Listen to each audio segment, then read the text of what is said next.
రాకాలోకంకి స్వాగతం. ఈ కంటెంట్ మీకు నచ్చినట్టయితే లైక్ చేయండి, మీ బంధుమిత్రులకి షేర్ చేయండి. ఇప్పటివరకు సబ్స్క్రైబ్ చేసుకోకపోతే సబ్స్క్రైబ్ బటన్ని నొక్కండి, అదేవిధంగా బెల్ ఐకాన్ని కూడా నొక్కండి.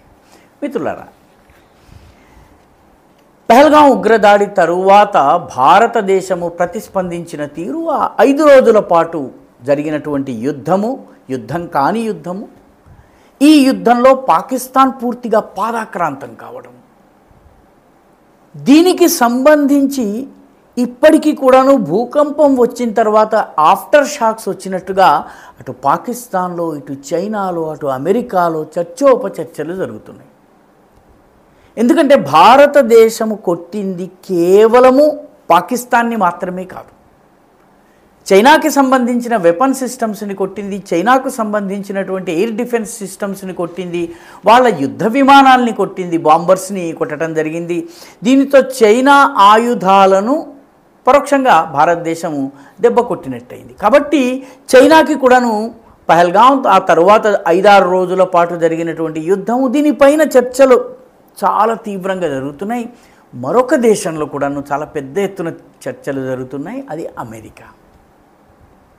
సమస్య ఏంటంటే, భారతదేశము దాడి చేసినప్పుడు మొట్టమొదట 9 ఉగ్రవాద స్థావరాలపైన దాడి చేసింది. 24 చోట్లు, 9 ఉగ్రవాద స్థావరాల్లో 24 చోట్ల అటాక్స్ జరిగింది.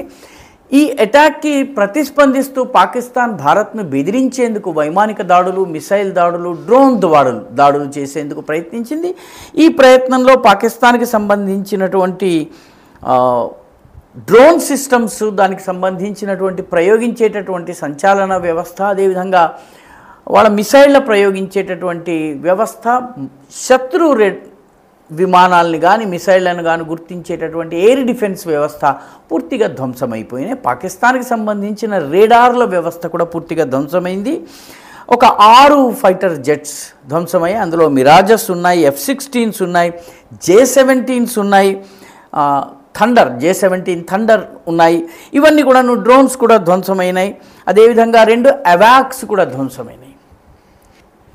ఇందులో అమెరికాకి, చైనాకి చెందినటువంటి ఆయుధాలు, వాళ్ళ యొక్క యుద్ధ విమానాలు వాళ్ళు కూడా ఉన్నాయి. కాబట్టి ఆ 2 దేశాలు కూడా చర్చించడం సహజము. అయితే వేరే విషయంలో చర్చిస్తున్నాయి.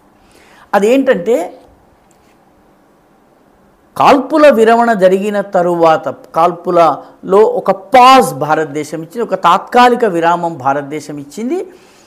ఆ తరువాత పాకిస్తాన్లో అనేక ఆఫ్టర్ షాక్స్ వస్తున్నాయి. రిక్టర్ స్కేల్ మీద భూకంపం వచ్చినట్టుగా మైల్డ్ భూకంపాలు అనేకం వస్తున్నాయి. రిక్టర్ స్కేల్ మీద 3, 4 ఈ రకంగా అవి మెజర్ అవుతున్నాయి.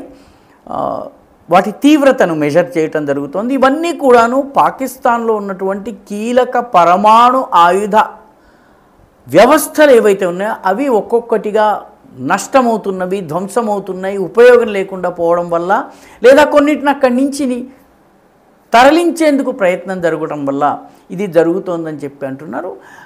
ఒక 20-30 ఆఫ్టర్ షాక్స్ ఇప్పటి వరకు వచ్చాయి. అయితే అన్నిటికన్నా ఆసక్తికరమైన విషయం ఏంటంటే, ఒకరోజు ముందు భారత పాకిస్తాన్ యుద్ధంతో మాకు సంబంధమే లేదు అని చెప్పినటువంటి జేడీ వ్యాన్స్, మరుసటి రోజు అమెరికా పాకిస్తాన్ని తెల్లజెండా ఎగరేయమంది. దానికి కారణం ఏమిటి? కారణం ఏమిటని ఆలోచిస్తే, భారతదేశము పాకిస్తాన్ ఎయిర్ బేసెస్ మీద చేసినటువంటి దాడి, మిగతా వాటికన్నా కూడాను నూర్ఖాన్ ఎయిర్ బేస్ మీద చేసినటువంటి దాడి అమెరికాని కలవరపరిచింది. ఎందుకంటే అమెరికాకి సంబంధించిన క్రిటికల్ వెపన్ సిస్టమ్స్, అసెట్స్ నూర్ఖాన్లో ఉన్నాయి. నూర్ఖాన్ ఎయిర్ బేస్లోకి పాకిస్తానీలు కూడా వెళ్ళారట. కేవలం అమెరికన్లు మాత్రమే దాన్ని పూర్తి తమ కబ్జాలో ఉంచుకుంటున్నట్టుగా పాకిస్తాన్కి చెందినటువంటి మాజీ సైనికాధికారులు, ముఖ్యంగా ఎయిర్ ఫోర్స్లో పనిచేసినటువంటి వాళ్ళు ఇప్పుడు బయట పెడుతున్నారు. కాబట్టి నూర్ఖాన్ ఎయిర్ బేస్ మీద, కిరాణా హిల్స్, సర్గోదా పక్కన ఉన్నటువంటి కిరాణా హిల్స్ మీద దాడి జరిగింది. నిజానికి అమెరికాకి సంబంధించిన పరమాణు అసెట్స్ మీద కూడా దాడి జరిగినట్టుగా ఇప్పుడు భావిస్తున్నారు. అఫీషియల్గా ఎక్కడ ఏమీ వార్త రావడం లేదు. కేవలము డాట్స్ని కనెక్ట్ చేసుకోవడం ద్వారా ఈ కంక్లూజన్కి వస్తున్నారు. గమనించాల్సిన విషయం ఏంటంటే, పాకిస్తాన్లో అమెరికా బేసెస్ మెయింటైన్ చేస్తోంది. ఎందుకు మెయింటైన్ చేస్తోంది? భారతదేశం మీద ప్రయోగించేందుకైతే కాదు, ఖచ్చితంగా రెండు దేశాల మీద భవిష్యత్తులో యుద్ధం జరిగినట్టయితే ప్రయోగించేందుకు. ఒకటి ఇరాన్, రెండవది చైనా. అందుకే ఇప్పుడు చైనా ఈ నూర్ఖాన్ బేస్ కానీ, ఈ ఆయుధాలు, ఈ పేలుడు, ముఖ్యంగా కిరాణా హిల్స్లో మిగతా చోట్ల జరిగినటువంటి దాడికి సంబంధించిన వివరాలను సేకరించే పనిలో పడింది. దీనికి సంబంధించిన వార్తలు తెలుసుకునేందుకు చాలా ఉత్సుకత ఉంది. ఎందుకంటే ఇవి తమ మీద ప్రయోగించేందుకు ఉద్దేశించినమని చైనాకు తెలుసు. అమెరికా ఇప్పుడు వీలైనంతగా ఈ విషయాన్ని కవరప్ చేయడానికి ప్రయత్నిస్తున్నట్టుగా అనిపిస్తోంది. దీనికి ఎక్కడ కూడా మనకు ఆధారాలు అంటూ లేవు, కానీ జరుగుతున్నటువంటి వ్యవహారాలను పరిశీలిస్తే ఆ రకంగా అనిపిస్తుంది. ఇక్కడ గమనించాల్సిన మరొక విషయం ఏంటంటే, పాకిస్తాన్ ఏకకాలంలో పరస్పర శత్రువులైనటువంటి చైనాను, అదేవిధంగా అమెరికాను, ఈ రెండిటిని కూడా చేరదీస్తోంది. లాహోర్లో సుప్రసిద్ధ వేశ్యావాటిక ఉంది, దాని పేరు హీరామండి. హీరామండిలో కస్టమర్ ఎవరు డబ్బిస్తే వాడే కస్టమర్. ఆ రకమైన పద్ధతిలో ఏకకాలంలో పాకిస్తాన్ అనేటటువంటి హీరామండి ఇద్దరు కస్టమర్లని ఒకే సమయంలో ఉపయోగపెడుతోంది అన్నటువంటి విషయం కూడా బయటపడింది. అందుకే అమెరికా ఇప్పుడు తన అసెట్స్ని తరలించేటటువంటి పనిలో పడిందన్నది వ్యూహాత్మక విషయాలను అధ్యయనం చేసేవాళ్ళు చెబుతున్నటువంటి మాట. పాకిస్తాన్లో కూడాను అధికార వర్గాల్లో రెండు గ్రూపులు ఉన్నాయి. ఒకటి చైనా అనుకూల గ్రూప్ ఉంది, ఆసిమ్ మునీర్ దీనికి నాయకత్వం వహిస్తున్నారు. షెబాజ్ షరీఫ్, సైన్యంలోని మరికొందరు వీళ్ళు అమెరికాతో సన్నిహిత సంబంధాలు ఉండడం మంచిది అని చెప్పి భావిస్తున్నారు. కాబట్టి ఏకకాలంలో పాకిస్తాన్ ఇద్దరిని మెయింటైన్ చేయడం జరిగింది. ఇప్పుడు చైనాకి అమెరికా ఇంకా ఎక్కడెక్కడ ఏమేమి దాచిందో తెలుసుకోవాలన్నటువంటి ఆసక్తి ఉంది. ఒక రకంగా భారతదేశము కేవలము పాకిస్తాన్నే కాదు, అమెరికాని కూడా దెబ్బ కొట్టింది, చైనాకు కూడా దెబ్బ తగిలింది, అది వేరే విషయము.